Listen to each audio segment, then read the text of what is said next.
Okay. ஆளுநர் RN Ravi அவர் தரப்புல என்ன விளக்கம் கொடுக்கப்பட்டிருக்குன்னா, 81% மசோதாக்களுக்கு ஒப்புதல் வழங்கியிருப்பான். இப்ப தமிழக அரசு வந்து குடுப்பாங்க.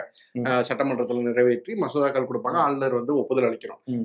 நம்ம தமிழக அரசு வந்து நெறைய இந்த மாரி குற்றச்சாட்டு சொல்லியிருக்கிறாங்க. என்னன்னா சட்டமன்றத்துல நம்ம வந்து மக்களால் தேர்ந்தெடுத்த பிரதிநிதிகள் வந்து குடுத்த அந்த மசோதாக்கள அவர் வந்து ஒப்புதல் குடுக்க மாட்டேங்கிறாரு, தாமதப்படுத்துறாருன்னு நெறைய குற்றச்சாட்டுகள் வச்சிருந்தாங்க. இப்ப அதுக்கு பதிலா தான் ஆளுநர் ரவி என்ன சொல்லியிருக்காருன்னா, 81% மசோதாக்கள நாங்க வந்து ஒப்புதல் வழங்கிட்டோம். ஓ! அவ்ளோ வேகமா அவ்ளோ இருக்காரு அவரு. அவ்ளோ வேகமா வந்து இருக்கிறோம். குறிப்பா என்ன சொல்றாருன்னா, அவர் வந்து 18/9/2021 இந்த ஆளுநர் பதவிக்கு வந்தாராம். ம். போன மாசம் வரைக்கும் 31/10/2025 வரைக்கும் 211 மசோதாக்கள் வந்து சட்டமன்றத்திலிருந்து அனுப்பி வைக்கப்பட்டிருக்கு அவருக்கு. அதுல 170 மசோதாக்களுக்கு வந்து ஒப்புதல் குடுத்துட்டாராம். வேக வேகமா குடுத்து முடிச்சாச்சு. 1 மாசத்திலேயே, 2 மாசத்திலேயே, இல்ல 3 மாசத்திலேயே கூட குடுத்துட்டாரு. அதுல வந்து கிட்டத்தட்ட 27 மசோதாக்கள வந்து குடியரசுத் தலைவர் ஒப்புதலுக்காக அனுப்பி வச்சிருக்காரு.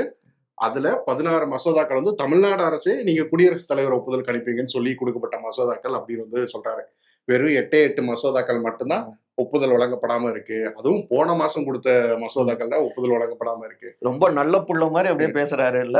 நான்லாம் என் வேலைய கரெக்ட்டா தான் செய்றேன். நீங்க உங்க வேலைய கரெக்ட்டா செய்யுங்க அப்படிங்கிற மாரி சொல்றாரு. ஆனா வெளியில போய் ஏதாவது ஒரு இடத்துல பொது தளத்துல பேசுற பேச்சு ஒண்ணும் சரியா இருக்க ம். மாட்டேங்குதே. இந்த கணக்கு மாரி விஜயகாந்த் படங்கள் மாரி கணக்கு வழக்குகள் குடுக்குறதுல மட்டும் கரெக்ட்டா ம். இருக்கிறாரு.